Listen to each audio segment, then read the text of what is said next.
this contest is going for is for the WWE Championship.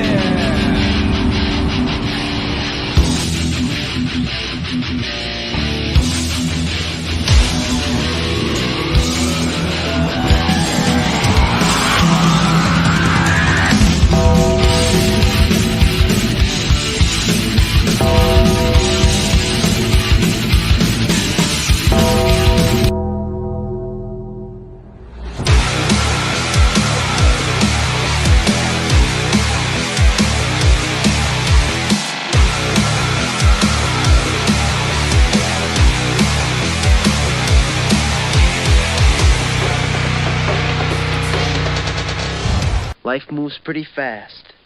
You don't stop and look around once in a while, you could miss it. Welcome to Around the Turnbuckle. I'm Big Al. The professor will be with us in moments. Couldn't get rid of him if we tried.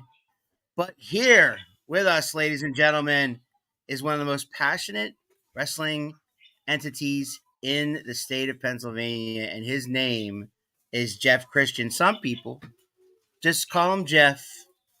What's up, Jeff? How you doing, Big Al? I'm doing great, man. We're doing great. David Hiltz here. Good evening. Ready for SWO on the 19th? Yes. Dog collar match, steel cage match, battle royal. Wow.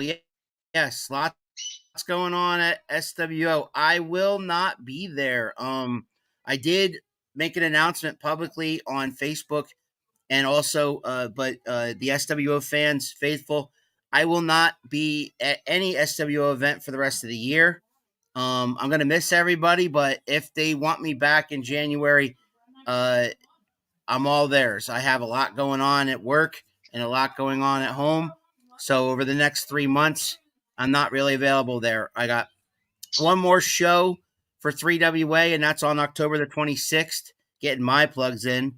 October the 26th, if you want to see me ring announce, Carolina Jim is on assignment that day, so I will be replacing him that night for 3WA in Quakertown. So that night, it's going to be me ring announcing, and it's going to be the professor calling the action. But this guy here, he's had a hell of a month, let alone the fact that you had COVID, my friend. I mean, how you feeling?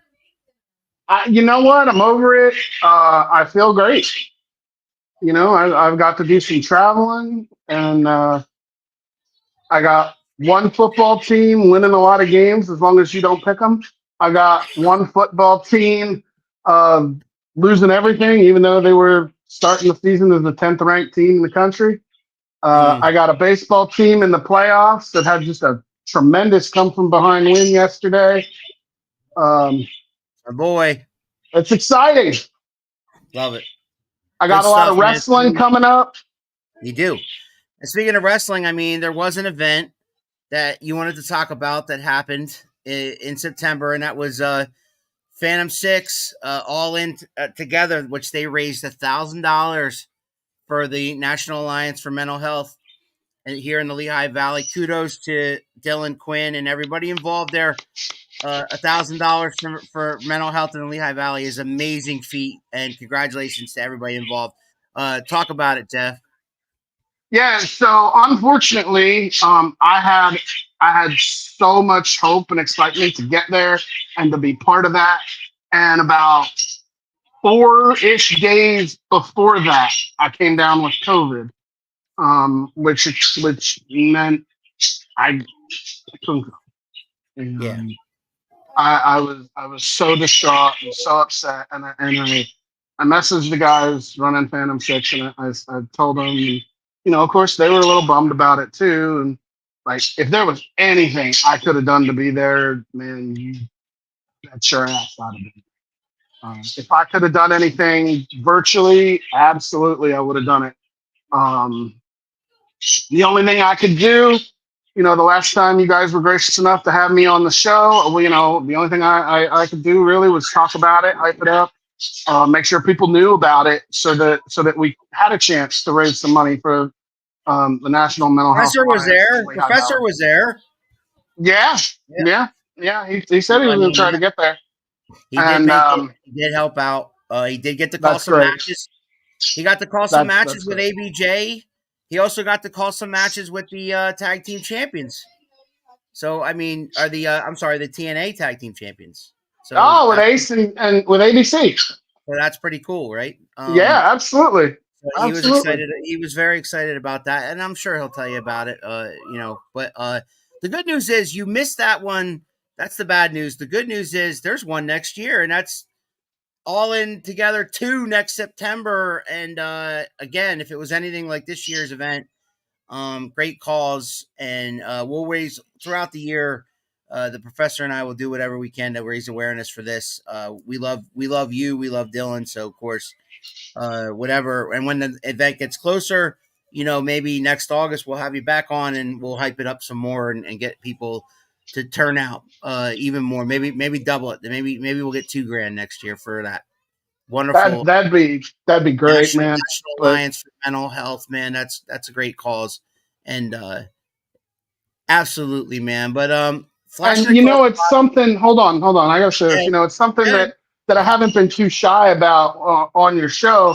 Is I've had some struggles with that, Mm-hmm. like personally. So I don't know that I can ever say I've completely recovered from it all. Maybe I have, maybe I haven't. I don't know. I What I can say is I'm much better off now. Now I didn't necessarily need any of the tools or resources that National Mental Health Alliance provides. They provide phenomenal support Yeah. for anyone that needs it. So when I found out that they were, of course, the beneficiary, and I know that's a place that has been very important to Dylan and a lot of the folks that are at Phantom SIX. So to be able to uh, say that we're doing something that can help people. We're not just throwing out some entertainment and some wrestling for some folks to enjoy. We're helping people too, Yes. and that's important. Very important. And man, I know. Thank you for sharing that. I know that's not easy for you to share. But I there's in this life, I'm sure one anybody watching out there, you and I, or anybody has had contact with somebody who's dealt with this kind of thing. And you know, what do you think the best advice we could give together, you and I could give people both on both sides? In other words, people who might suspect that person has issues.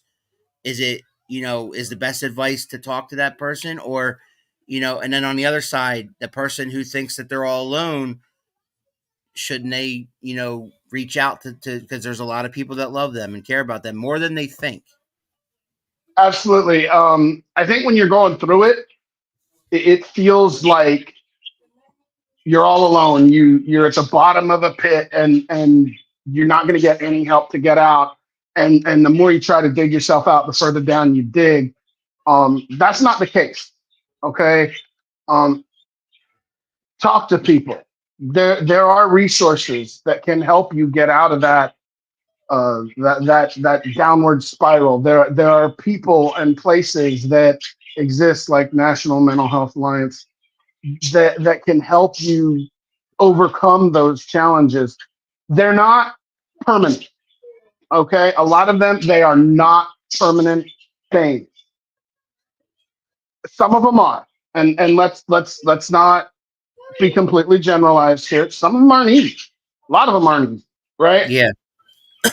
But one of the most important things is if you can recognize that you're struggling, you know enough to know that you need help, Yeah. and to know that there is help out there. Yep. So don't let the stigmas that exist affect your decision to better yourself, to help yourself come out of that. Professional wrestling is full of these kind of tales, right? I mean, we can talk about one of the biggest ones I can think of off the top of my head is the Von Erich, Right. right? And I mean that's a just a really sad story about that family. And Mhm. you know, if you watch The Dark Side of the Ring for the Von Erichs, Yeah, Kevin tells a story where he walks into a store that was selling shotguns, and because he was so well known, he could just walk in any store and grab anything. Nobody cared. sure. Probably not the best way to go about things when you're like that. But hey, Kevin says he walked into the store, he grabbed a shotgun, and he walked out. And he said he had every intent that day of shooting himself. Right. And he said that the shop owner just watched him leave, looked at him, and said, "I love you, Kev." And that was all he needed to not pull that trigger. He said he took the gun back, and now he's got uh, he's in the Hall of Fame, with the rest of his family. His kids, Ross and Marshall, are wrestling everywhere, Yeah. right? And You're on AEW. yeah, Right. and they're doing so much more too. Yeah. Um, but that's just a great illustration of, if you see someone that you think may be struggling, Yeah. say something to them. Even if it's as simple as "I love you," Yep. or if you can't manage to say those exact words, because that's hard for a lot of people, right? If you can't Sometimes. say those words, let them know that you're there for them. There's a million different ways you can do And that. there's signs, people say, "Oh, I." A lot of times when these things happen, people are like, "Well, I didn't know he was." There was no. There's always signs, right? It's the Yeah, quiet there's signs. ones. It's the Robin Williams, like, makes you try to make you laugh. Cared more about that kind of thing, and but deep down inside, he's. I heard stories of, like, on the set of Mrs. Doubtfire, the kids would go in to say hi to him in the trailer, and he'd be there just bawling his eyes out. And they were like Yeah. wondering, well, what's wrong, man? We're having a great time. This is a great movie. We're gonna have fun. And they didn't understand it. Facebook posts, biggest one, biggest red flags. You see Facebook posts all the time. Negative Facebook posts. Reach out to that person. Are you okay? Are you all right? And it's okay. It's okay to not be okay. It's It okay to be is. not okay. Correct. I mean, I put a Facebook post out recently and I meant nothing by it. I was just having a really bad day. And I really said, I think my exact words were either "I'm done" or "I quit," one or the other. And I meant I was done with the day. Like, I'm ready for tomorrow. Okay, forget it. And I must have had a dozen people either text me or call me. Are you all right, bud? You know who one of those people were? Mean Mark Mest. I was gonna say, if I had to guess, it would absolutely be Mark. Yeah, he and God I. bless. God bless that man. I mean, I literally, I hadn't heard from him in months. He sees that on Facebook and he texts me, "Yo, bud, you good? You need to talk." Like, that stuff, man.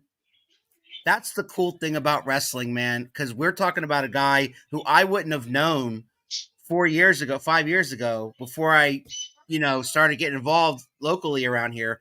And, you know, it's just a great community. We're all brothers. We call each other brother all the time. mhm. Because Some of it, I wonder how much of that is lip service. Some of it, you could actually tell. Like, Mark is one of those guys. If he's he one of those calls you guys. brother, he absolutely means it.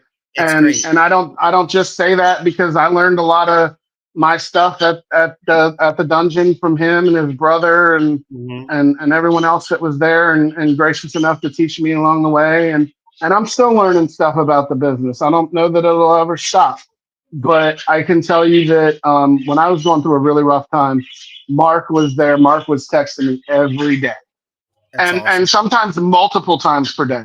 And he and I, we don't necessarily text every day anymore, but it's more like kind of random, and it may have absolutely nothing to do with anything we've seen from each other on Facebook or anything like that. Yeah. Sometimes it's just a check-in. Hey man, how you doing? You know, And guys and, that I and know are, if they're not clinically depressed, if I know that they've been struggling with this for years, I always randomly text I'm not going to name names. I'm not going to call anybody out, but I randomly will text people and say, "Hey, haven't talked to you in a while, bud. How you doing?" Like little I do it things like too. that, people Hmm. go a long way. Okay, Absolutely. Absolutely do. Yep. little things like that. And if it's really bad, like it's so bad that they won't even reply to you because they just don't want to. They just don't want to talk. You know, I've gone as far as got in my car, drove, and met up with them somewhere and said, "Hey, how are you?" Stuff like that. So yeah, share. Just get out there and care. That's and what a great cause. Like I said, $1,000 for that cause, man, goes a long way and gets to the people that needs it. And kudos to everybody involved, man. And that's the beauty of wrestling, right? We can do stuff like that and Absolutely. have these great causes. Speaking of great wrestling, though, AXW Nightmare is this Saturday, like this coming Saturday. Yeah, there it is. AXW is back in Oryxburg, and doors open at 4:45 p.m. and we're gonna see Matt Quaid. We're gonna see J.S. Hawthorne. We're gonna see Jay Bougie. We're gonna see Andy Header. We're gonna see the AXW Heavyweight Champion World heavyweight champion. O'Shea Edwards. And um, are you saying to me that that's going to be the night the debut of Cruel For AXW. for Yeah. AXW? Okay, Yeah. so I mean, tickets you can And get. what better time to bring in a guy by the name of Cruel than at a show in October In October. called A Nightmare on Grove Street. Nightmare on Grove Street. Whose nightmare is it going to be? Is it going to be O'Shea Edwards? It's going to be Cruel? Right. God, can you think of? I mean, what does a nightmare for Cruel even look like? I mean, can you Right. imagine the scariness of that? Right? And look. I don't know a whole lot about Cruel, but I know enough to know I don't want to mess with Cruel. I know It, enough to know that I think O'Shea Edwards might be a little crazy to want to mess with Cruel, but that's about all I know about him. That's good enough for me, you right. know. And I and the hear you. reason that I say that O'Shea Big Bad Kaiju is the world heavyweight champion for AXW. He just got back from a tour. I want to say in France. I'm pretty sure that's where it was. So this dude, as the AXW champion, is going all over the place. World, World. world, and I Well, I mean, mean, and Oryxburg's a stone's throw away from me. It's about 30 minutes. come on out, Um, come on out. it's been I quite tried to some get you time. out last time. It's quite some time since I've seen an AXW show, so I'd really like to attend. We'd love to have you, man. If I'm feeling good. But yes. So let's start over. I'm gonna leave that up there. I'm sorry. I keep taking that down. Let's start over for a second. So we talked about everything going on with you recently. And we'll revisit that at the end of the show. We'll shoot the promo one more time, but let's go back to the beginning with you. It's been quite some time since you and I first met. You know, and Yep. the thing Thanks to I Mark. noticed, Thanks to Mark.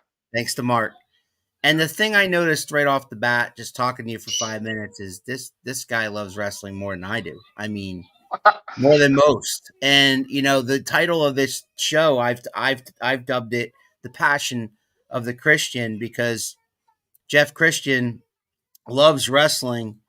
And so you needed to be part of it. So when did you first? Let's go back to the beginning. When did you first fall in love with wrestling? So the first wrestling pay-per-view I ever saw, I believe, was SummerSlam '88. So that would have made me less than 10 years old. The Match Made in Heaven, the Match Made in Hell one, or was that Uh, I 89? think I think that was '89. You know 89. what? The professor will know. He'll correct us when he gets on. Uh, I'm gonna look that up.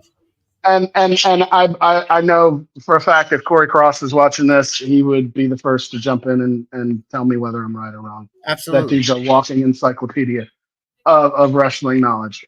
Um, but that was the first one that I can remember as far as an event.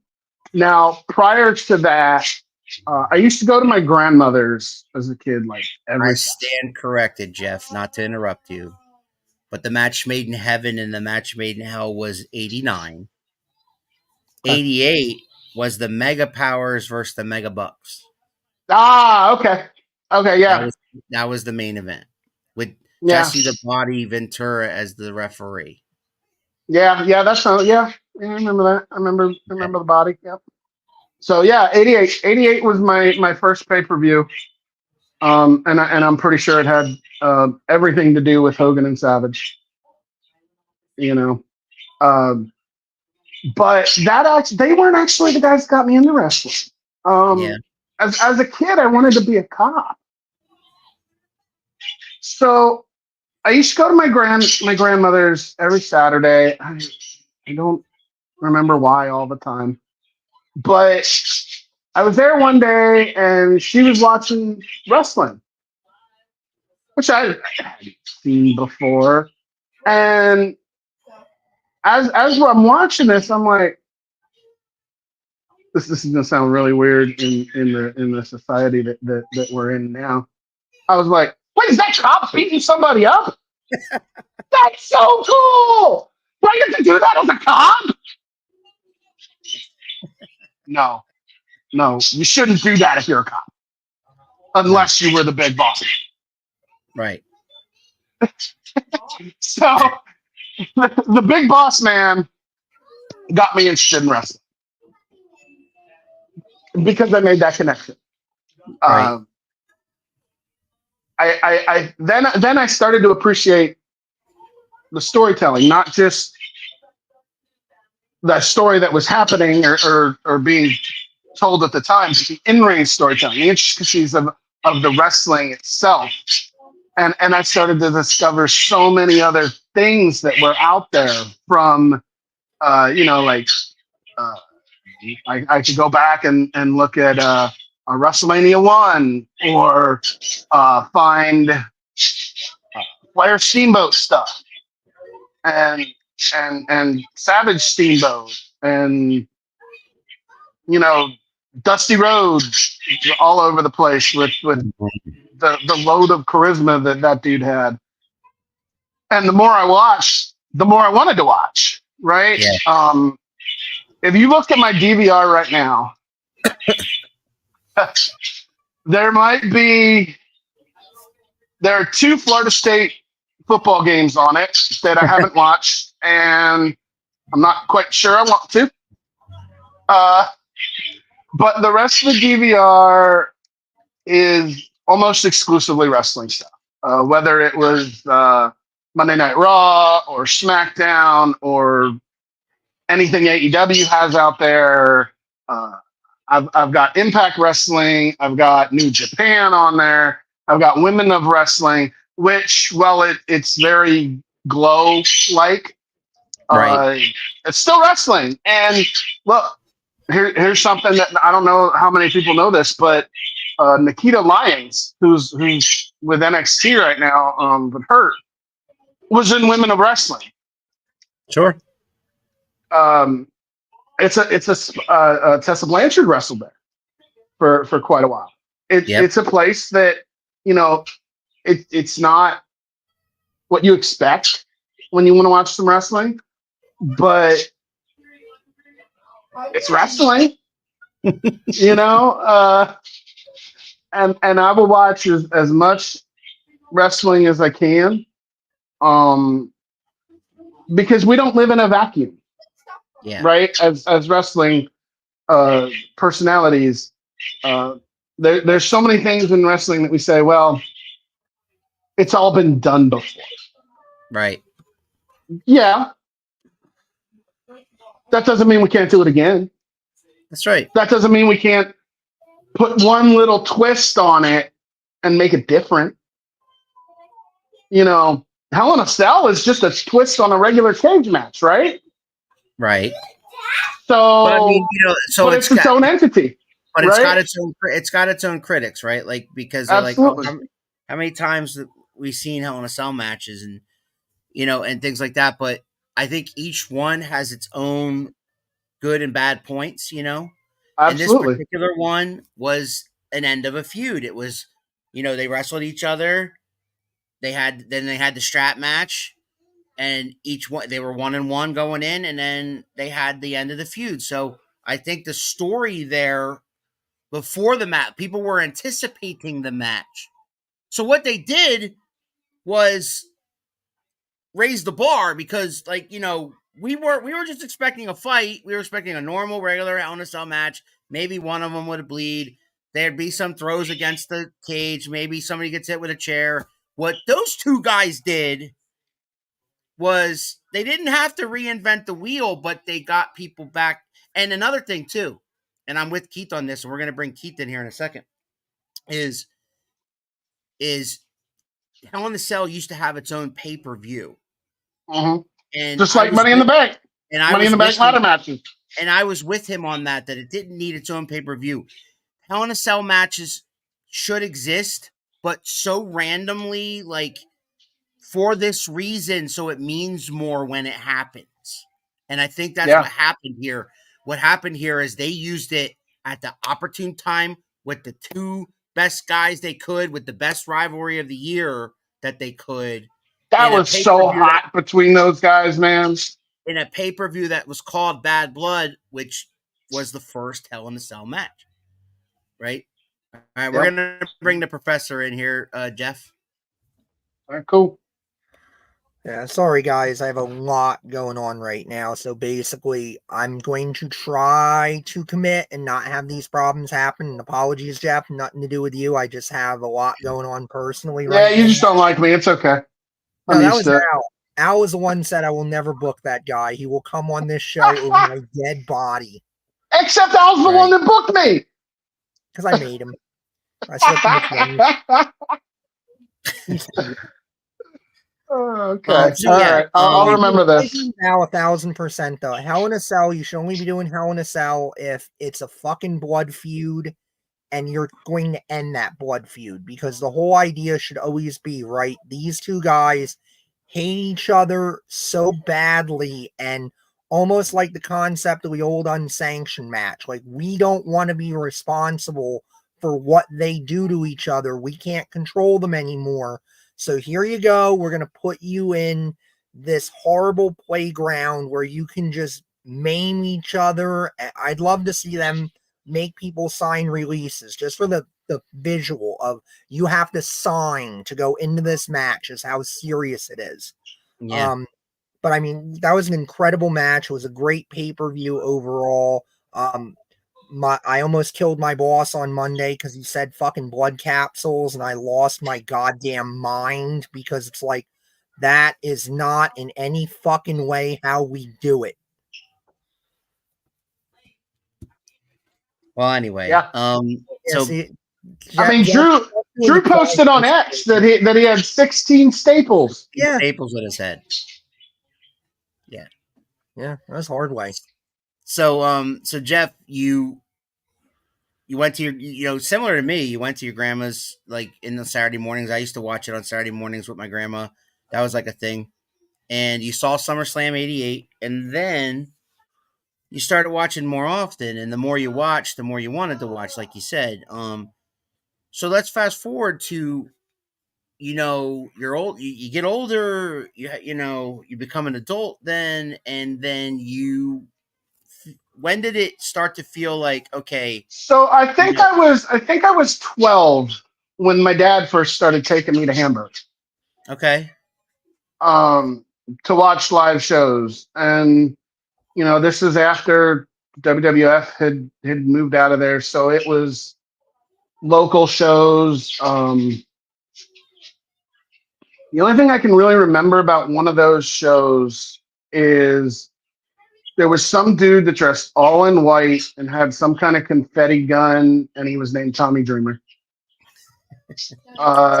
Jobber. There was to That guy, huh?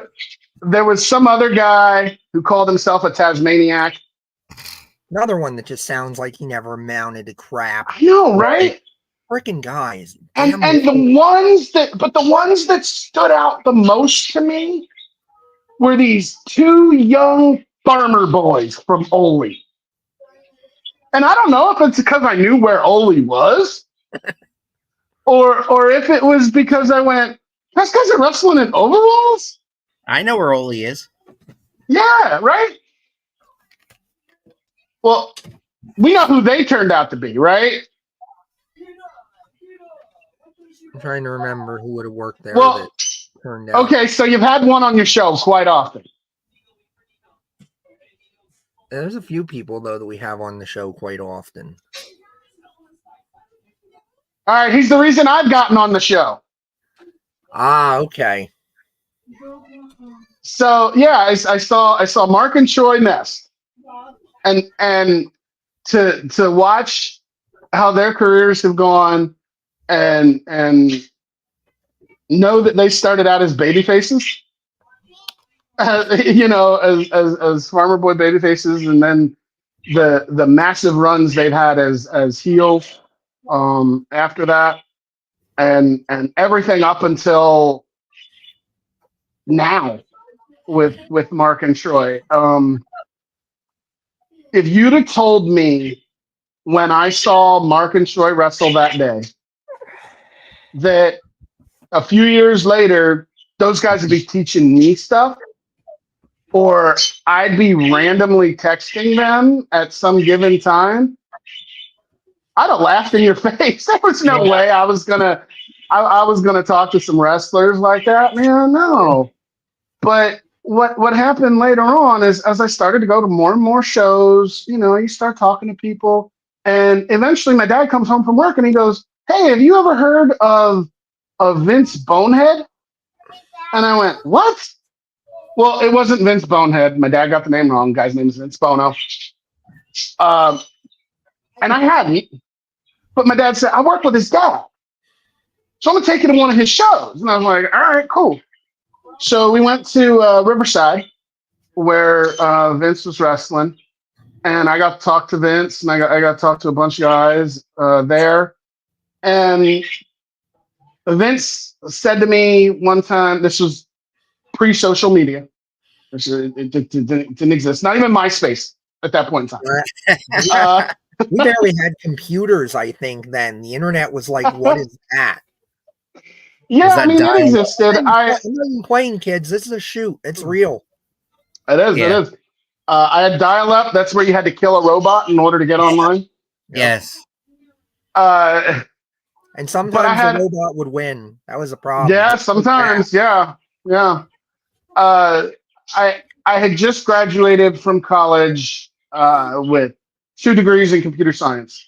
One was a bachelor's in computer information systems. Obviously, still have that today. The other was an associate degree in computer programming network operations. Obviously, still stuff I do today.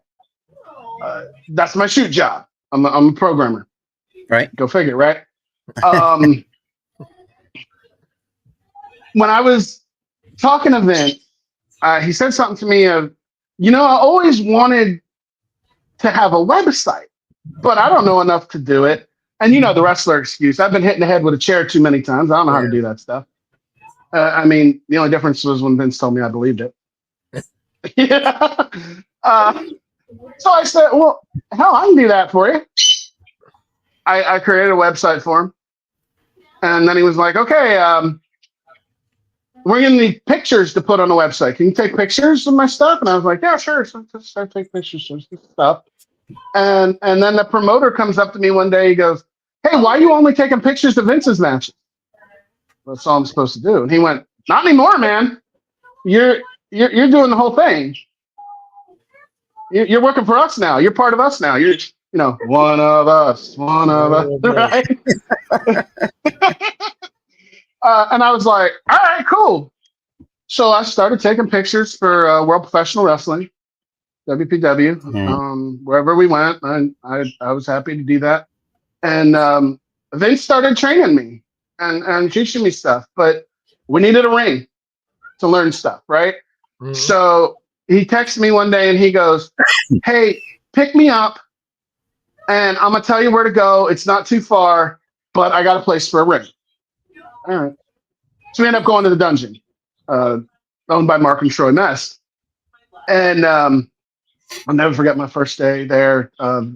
Vince is teaching me how to bump, and I'm learning it. I do my bump, and I just first one I take, and I'm just going. And Mark looks at Vince and he goes, "Did you tell him to breathe out on the way down?" and Vince goes, "Oh shit." We'll have to go rock and start. Right? So, so I'll never forget that. And I've learned things over the years from Vince and from Mark and Troy and watching other people, because I don't think, like I said earlier, I don't think you ever stop learning in this business. There's always something you can absorb, right? So as I started to learn that stuff, and I was still doing pictures and whatever, the biggest thing for me was I needed to know how to protect myself when I was ringside and I had guys jumping. Right? Like, what, at that point it was, would it be cool to get in the ring? Yeah. Would it be better to not break my leg when somebody jumps at me? Yeah. So that was a big reason why I started training. But as I was doing the ringside photography at WPW, so the guy shows up and the promoter introduces me and he says, "Jeff, it's Jared. Jared's Jeff. Jared's going to be our other photographer." Well, Jared, this is why I'm close with AXW now. Jared is co-owner of AXW. Right. So I'd like to say we both had some pretty humble beginnings in the business, and I would like to say that we've come a long way, but I do not want to speak for him. Right. But because I don't know where his story starts. I know where my story with him starts. Yeah. And I had some humble beginnings in this business, and I think I've come a long way in this business, especially going back to WPW when I was taking pictures, and we were doing stuff there. There's a guy named Dirty Deeds Darren Wise who ran National Championship Wrestling out in New York. Yeah. At the time. And Deeds came up to me one day and he said, "Hey man, what are you doing next Saturday?" "Nothing. Why?" He goes, "Cool. Here's the address. Come to my show. You're taking pictures." And that's how it all started. It just became a big snowball of, "Hey, go to this show," and then you talk to somebody, "Go to that show." "Oh, that's probably how you're doing all the ring announcing stuff. How you both are doing the commentary stuff, right?" Mm-hmm. It's you go to one, and it's such a great way to network, Mm-hmm. right? Mhm. And to meet such diverse people. Mm-hmm. And so it kind of it took off from there, and I just started doing more and more, and got to live my dream, doing wrestling stuff. And I've always felt like I had a really creative mind. I've come up with a lot of cool shit in my head, and I've gotten to the point where I'm not afraid to pitch it anymore. So I'm hopeful that some of my ideas will see the light of day eventually. Right. But that's all I'm gonna say about that. And when I got out of wrestling, I started to see this woman, and we got married, and I kind of got out of wrestling, devote time to the relationship and whatnot. Mm-hmm. My best friend bought us tickets to a show in Hamburg run by AXW that featured Jerry the King Lawler. Okay. Nice. And right, so Keith, if that were you, you'd be like, "Yeah, I'm going to this show. I'm gonna meet the King." Yeah. Right. So yeah, I said to her, "We're going to this show. We're gonna meet the King," and we did. We met the King. I had a chance to talk to Jerry for a couple minutes, not too long, because there's a line. Yeah. Right. But great experience. Actually, Mark and Troy wrestled on that show. I think it was the last time I saw them wrestle. I don't know if it was the last time they ever wrestled, but I think it was the last time I saw them. Right. Mark threw a fireball. I remember that. Jerry was the main event. I do not remember who he wrestled. I remember he gave the guy a pile driver, and that was the finish. So you know where my attention goes is obviously the guys that I've met and I know and whatnot. Along with a legend like Jerry the King Lawler. That got me kind of back into it a little bit. I was like, man, I miss this. I miss this shit. What can I do? And then they had another event. And then I saw this new company spring up out of nowhere called Outbreak Wrestling. I didn't know at the time that Outbreak was just AXW rebranded. Right. But I started to go to the Outbreak stuff, and everybody recognized me and started to do a couple things here or there. Mostly during really during the pandemic was when it really kicked off again. Outbreak started to do the quarantine stuff, and my ex-wife at the time was actually training at the dungeon, and Mark was recording. Mark was recording all the commentary by himself, and I remember sitting next to him, and he was like, "Man, I wish I had somebody to play off of." And I said, "Well, hell, dude, I've never done it before, but I'll give it a shot if you want." And he was like, "Yeah, okay." Had you ever wanted to do it before? Or was it just like he threw something at me and the old wrestling adage of screw it, I'm not going to say no? Yeah, I mean, I never thought about it. I never thought about it whether I wanted to do commentary before or not. It was never like in my head of these are the things that I want to do in wrestling. I wanted to do whatever I could do to help a company, to help guys out, to have fun and help people have fun and tell stories and whatever that was, whether it was as a ringside photographer or as a wrestler or a manager or an announcer, whatever it was, yeah, I'll do it. Because when I was doing the WPW stuff, we did do YouTube. YouTube really wasn't a thing. Yeah. So there wasn't a whole lot of like commentary or anything like that that I knew of. I mean, it was all done in like post, if it was, so, but that wasn't something that I ever saw. And when Mark threw it at me as like, it's an opportunity, I'm not going to say no to it. Even if I suck, well, I got to try it. Even if I don't like it, I got to try it. Turns out I don't suck too bad.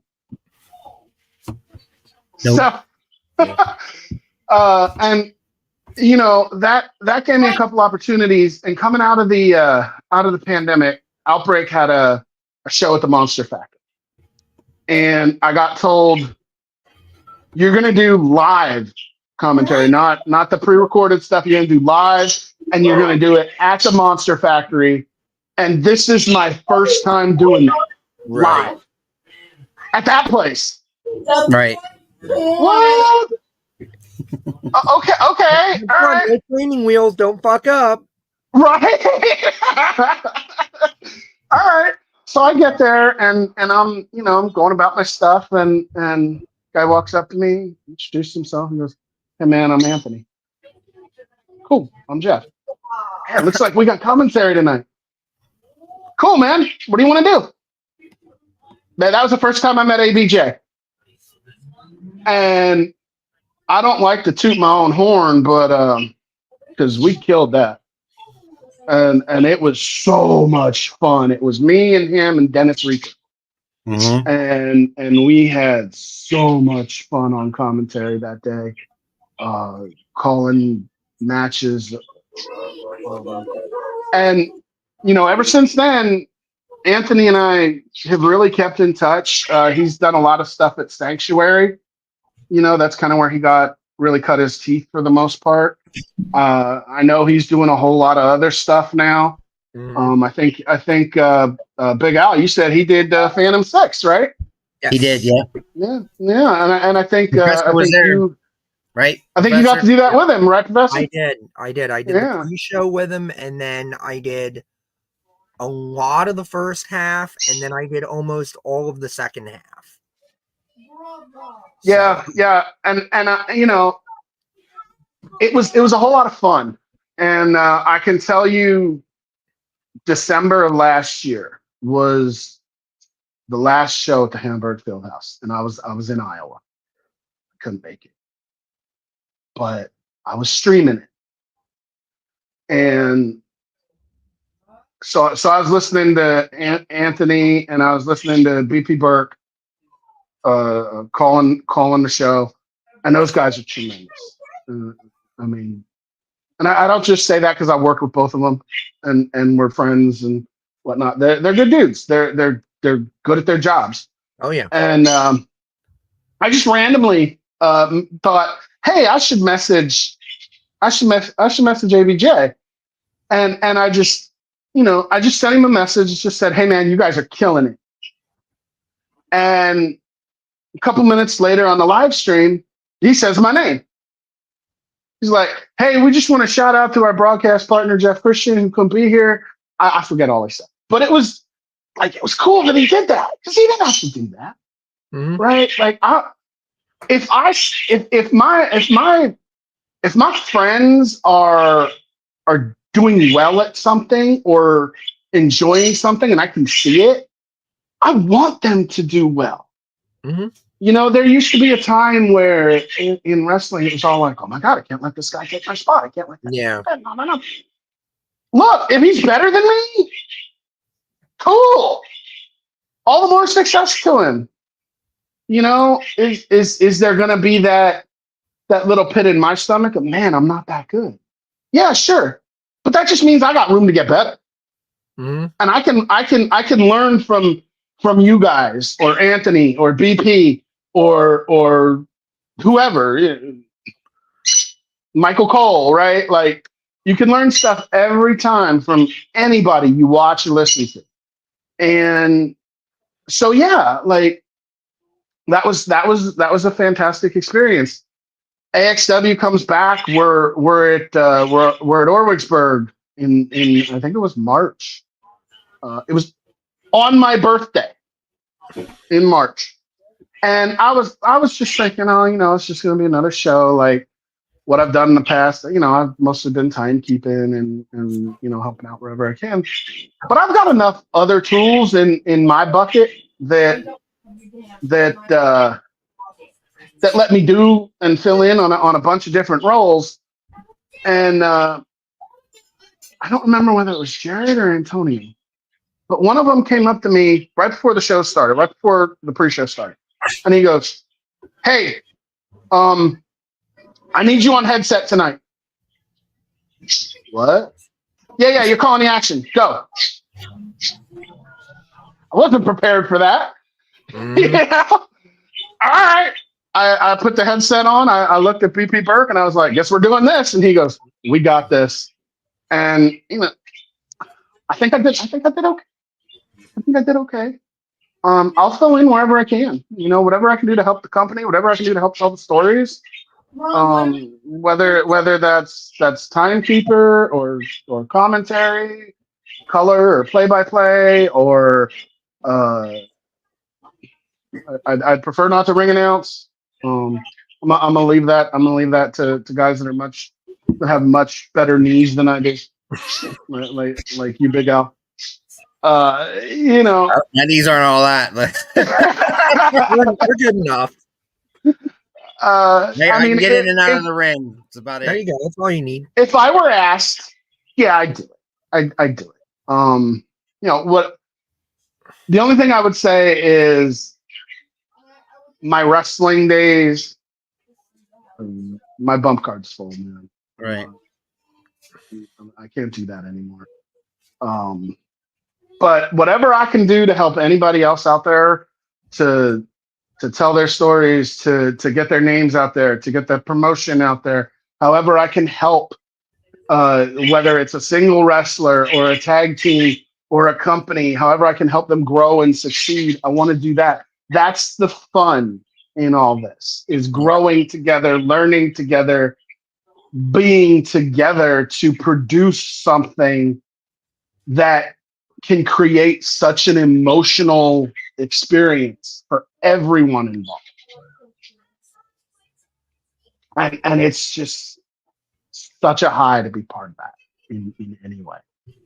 I'm with So, you. yeah, man. So I know the list is long, but could you give us a small taste of the people that you've met in the wrestling business that are household names? I know one. I know one that slapped him in the face. That's the one I was thinking of. Yeah, Dr. D, Dave Schultz, Yeah. slapped me right in the Hamburg Fieldhouse. And if you had a bucket list of legend shit you wanted to do as a fan of pro wrestling, it was at the Hamburg Fieldhouse, or it was slapped by David Schultz. I got to be slapped by David Schultz in the Hamburg Fieldhouse. Yeah, You did. And I'll tell you what, Dr. D, he might have been older than when he slapped the taste out of John Stossel's mouth, but my ear was ringing for a day or two. I had to do commentary that night. Yeah. I had to do commentary that night with one of my ears ringing, and I was, I was with ABJ, and I was still kind of, rubbing my face, and he's like, "Oh, you took that." Right. We talked about it on commentary, and how crazy I was for was it. I Man, ring announcer that night, Jeff? was that? Was that Was the that night? was that the night? Was that the night I told you did the whole show and you were like shaking in your boots? Yeah, because they said I was doing one. They said I was doing one match, and I ended up doing the whole thing. Yeah, I think Mark. I don't know if it was or not. I think Mark Mask ribbed you on that. I really do. I think he lured you with one match and then was like, it's gonna be the whole show. Fuck it. yep. And that was the first time. That That was the first time. But yeah, Look, there are way worse ways to be ribbed. Okay. Oh, yeah, absolutely. But you want a couple other guys that I've had the opportunity to share locker rooms with and talk to. Superfly Jimmy Snuka was fantastic. Mm-hmm. Tony Atlas, Tito Santana, Spike Dudley, Doomsday Danny Rose, Jerry the King Lawler I mentioned earlier, the Iron Sheik, who, my God, I could not have asked for a more fun night than for Sheik to just look at me and go, "You sitting with Sheiky baby tonight?" Well, Deeds wants me to do this. Fuck the dirty Deeds. You listen to Sheiky baby. I was like, oh, okay. No idea why Sheik latched on to me. But that was fantastic. The Rock and Roll Express.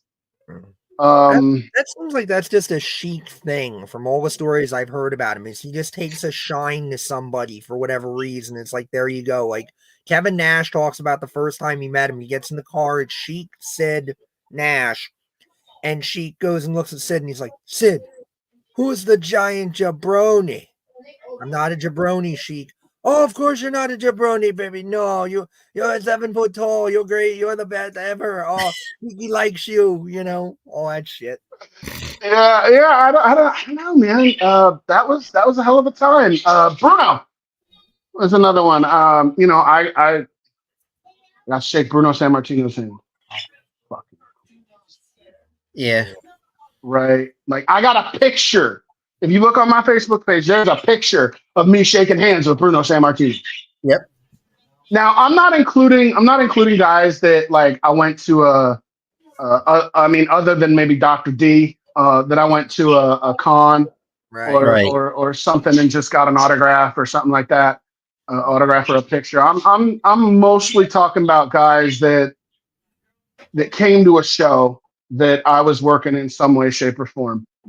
And you got to actually talk to and meet. Yeah, absolutely. Yeah.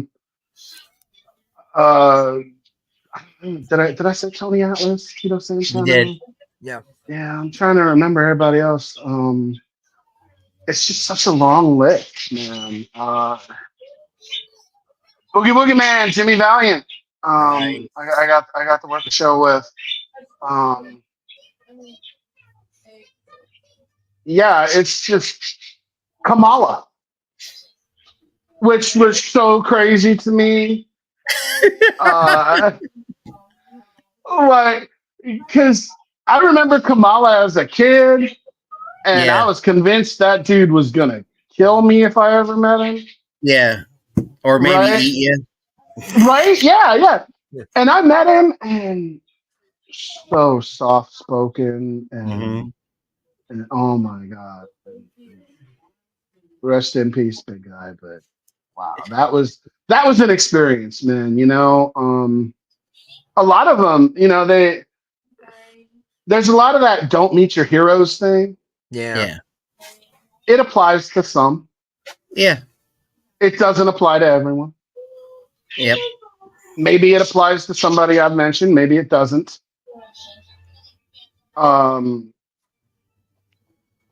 but a lot, I to be able to sit here and say that kind of thing that I got to talk to those guys.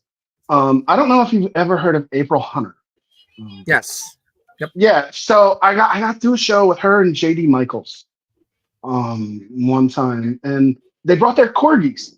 They had two corgis, and these corgis were just chilling in the locker room, just sitting there.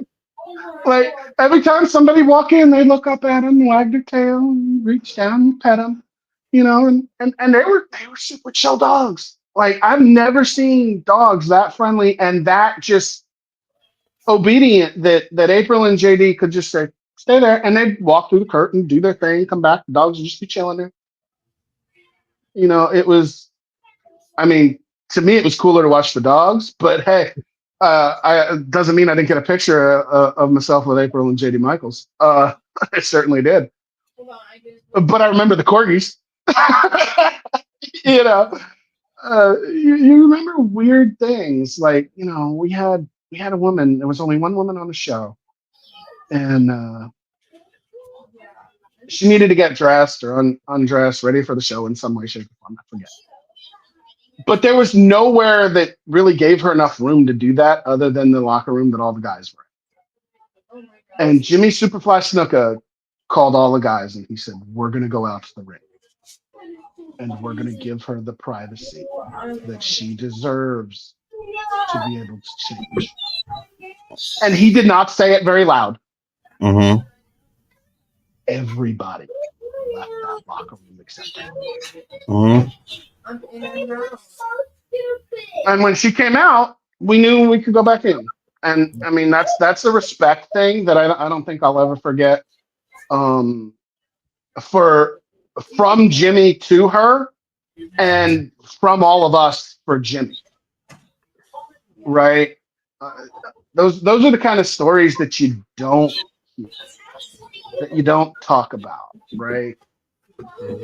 It's such cool stuff, man. To be part of it, to talk to people, to learn from them, Mm-hmm. and have those opportunities. And every time you do it, it just increases that passion more. Yep. Can't wait to do this again. Get me out there again. Get me out there again. I'm gonna be out there Saturday night. I was just gonna say that AXW Nightmare on Grove Street is this Saturday in Oricksburg, and Matt Quay and JS Hawthorne and Jay Bougie and Andy Header, and you can announce the champion, will you? The AXW World Heavyweight Champion, the Big Bad Kaiju, O'Shea Edwards. Might meet his own nightmare in the form of Cruel. So go out and see that show. Doors open at 4:45 out there in Oricksburg. Come Look say that up on hi. the Google. Come say hi to I me. mean, seriously, Oricksburg is not far away. It's about 30 minutes from me, Professor. It's closer than Quakertown. If you put it into Google Maps, boom, it's in Schuylkill County. So yeah, it's gonna be happening. That's this Saturday, AXW Nightmare on Grove Street, and I want to repeat the news, Jeff, before we get out of here because we're almost at the top of the hour. That Phantom SIX All In Together, the aforementioned event that the professor was a part of and that Yeah, you very unfortunately were honored. sick, did raise $1,000 for the National Alliance for Mental Health. So that's amazing. Yes. Kudos to to Dylan and everybody involved with that show, including yourself, Professor. So yeah, kudos to everybody involved in raising that money for what a cause that was. And the good news is they're doing it again next September, All In Together too.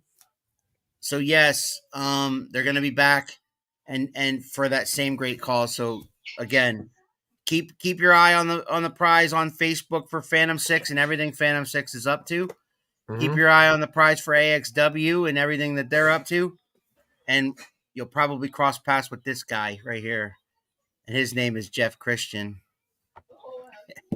You have any final words, Mr. Christian? Final words. Love pro wrestling. Stop the tribalism. AEW versus WWE. Yeah. Whatever. Just enjoy pro wrestling. Those are my final words. Just enjoy pro wrestling. Love it, Professor. Yeah, I agree with that. Everybody knows AEW is not my cup of tea, but that's why I don't watch it. And I just try to be one of those people. It's like, look, I don't watch it. It's not for me, but there are people that I've worked with that have been there, made a good amount of money there. God bless them.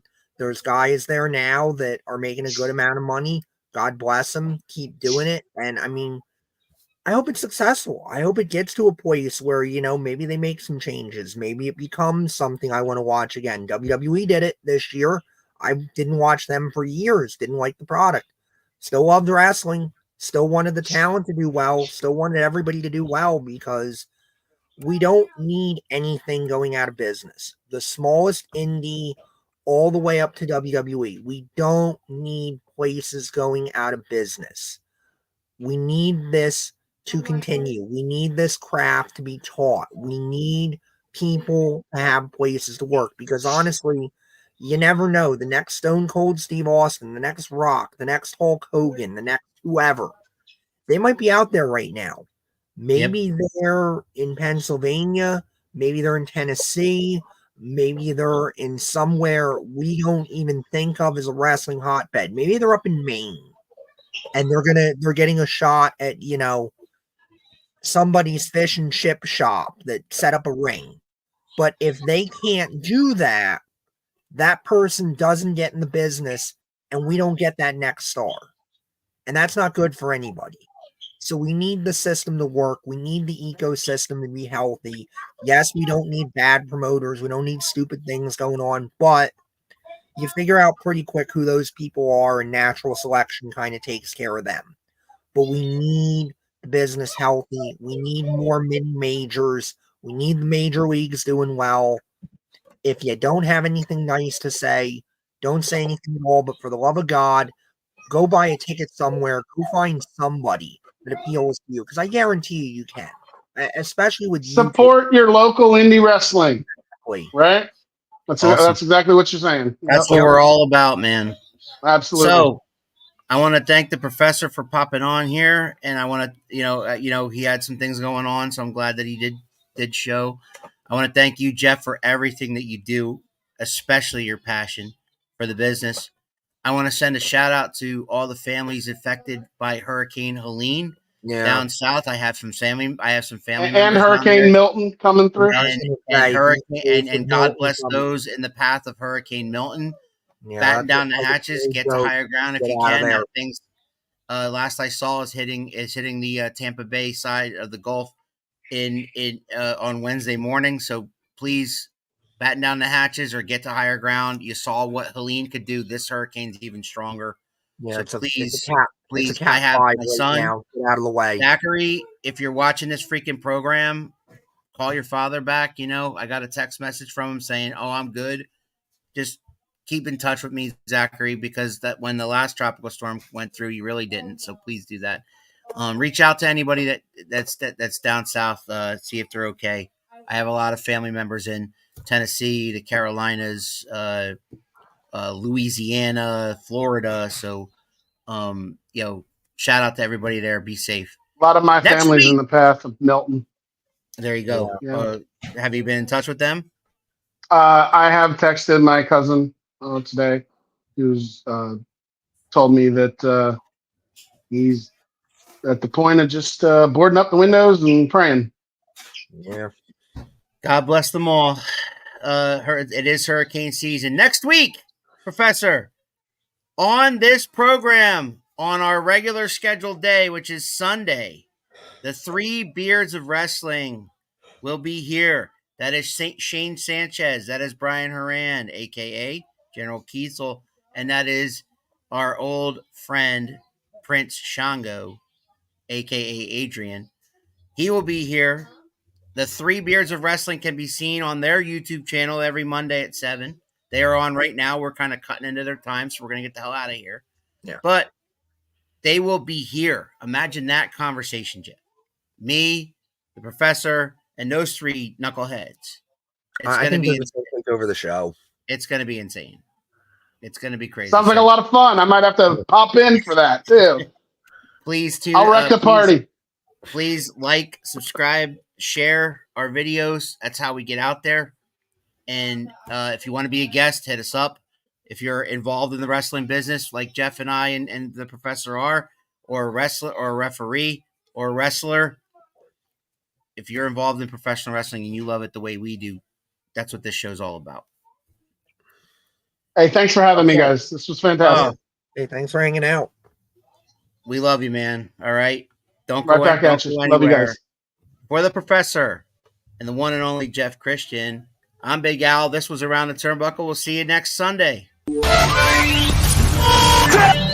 think you know me? Oh, yeah! If you smile!